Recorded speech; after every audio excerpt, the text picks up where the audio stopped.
Have you ever wondered how CPP is investing all of that money they collect from our paychecks for our retirement? What's going on behind the scenes isn't just surprising, it's actually very concerning. In this video, I'm going to be digging into how our money is being handled and why the way it's being invested is probably going to be harmful for our financial futures.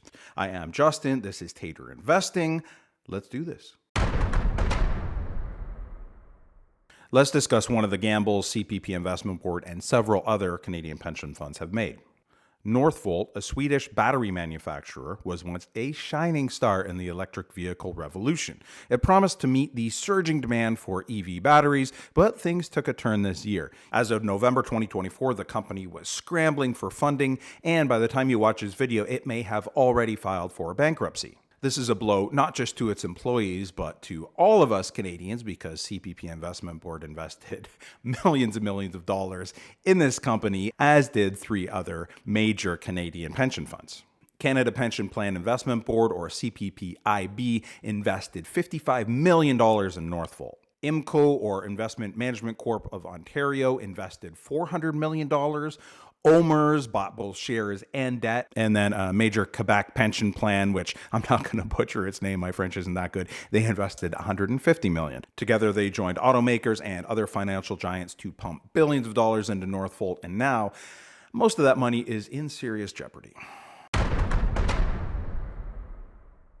All of these pension funds I've mentioned, including CPPIB, rely on active management strategies, employing teams of analysts, paying them lots of money, and making risky bets like Northvolt. This approach comes with higher fees that eat away at returns over time. Those fees are supposed to be offset by higher returns generated from these active strategies. In the case of Northvolt, though, not so much. Now, it's easy for me to point out one of their bad decisions and focus on the short term and one example, so let's kind of forget about all that and look at the bigger picture. Before I jump into that, if you are enjoying this video, then make sure you subscribe and ring the bell so you get notified when the next one comes out. And if you know someone who might also like this video, then please share with them. I would appreciate it. I bet they would too. Okay, let's jump in. Okay, so I've been pretty critical of these pension funds so far and the active management strategies that they employ. So how does little old me know any better, right? Well, my statements aren't just theory or opinion. They are backed up by hard data. SPIVA stands for S&P Indices versus Active. According to their reports, over 85% of actively managed equity funds fail to beat their benchmarks over a 10-year period. These reports are considered to be the gold standard for how active funds stack up versus the indices or passive investing strategies. SPIVA compares the net of fees performance of active funds to their benchmarks. Those high fees, often 1% or more, are a major drag on performance. Meanwhile, index funds with fees as low as 0.03% make it way easier for investors to keep more of their returns. If most professional fund managers with access to state-of-the-art resources can't beat these indices, aka the market, then why should we expect CPP or these other pension funds to be any different? Now, I haven't even gotten into how much CPP is costing us every year with these high fees and what we can do about it to enact positive change for our financial futures. I'm going to get into that momentarily. You're going to want to stick around because it is eye-opening and it's important. So what's the solution? Pension funds could take a cue from individual investors, embrace low-cost index funds, and in the case of CPPIB, cut costs by around 90%. Index funds and ETFs offer broad diversification, lower fees, and historically reliable returns. Imagine the savings if these pension funds avoided all of these active strategies and risky bets like Northvolt and embraced these low-cost passive index investing strategies. I think most pensioners would be much better off. Now, it's worth noting that CPP didn't always have this active investing approach. It switched when a lot of individual investors were starting to embrace passive investing. CPP switched to this much more expensive, actively managed approach. So why did they do this? Who is this benefiting? It's almost certainly not the vast majority of Canadians. So who's making money off of this? We need to ask these questions. One argument to my stance on CPP reverting to an active strategy is that it has performed very well recently. Canada has ranked very highly among other national pension funds. But it is important to mention the concept of regression to the mean.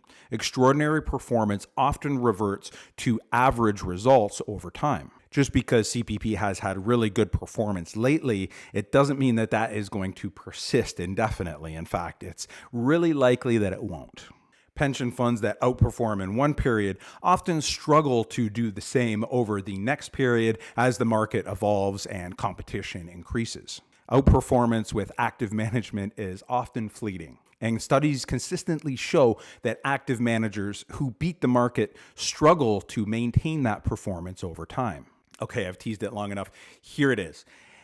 CPP-IB is getting close to spending $3 billion per year in fees with these active management strategies. So is spending all of that money really the best way to keep going into the future? Is that what's best for us individual Canadians?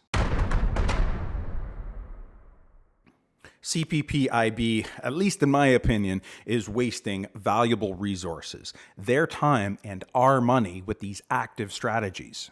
The Northvolt debacle just highlights the risks of their strategies, and we've already talked about the high costs. It's time for these institutions to rethink their approach for the sake of us Canadians and our retirement. For us Canadians relying on CPP, it's not just a theoretical issue, it's our retirement savings on the line here. We do not have to accept these problems that I've outlined in this video. We can do something about it. The most impactful way that us Canadians can enact change is by demanding transparency and accountability from our pension funds. We can contact the fund managers like those at CPP-IB and ask why they are employing these archaic active strategies that have been proven to underperform over the long term. We can reach out to elected officials like federal MPs or our provincial finance minister. We can advocate for clearer guidelines and more efficient management of these pension assets. Additionally, help spread awareness by talking about these issues. You can share this video and talk about the benefits of passive index investing. And we can demand transparency and independent reviews of pension fund performance. The shift to lower cost, evidence-based index investing strategies isn't just about saving billions. It's about protecting the retirement savings of millions and millions of us Canadians. By speaking up and staying informed, Canadians can enact positive change for our financial futures and our retirements. Before you do anything else, if you haven't subscribed, make sure you do so and ring the bell wherever it is so you get notified when the next video comes out. If you like this one, a thumbs up would be much appreciated. And like I said, please share so that we can keep talking about this so we can improve our financial futures and our retirements.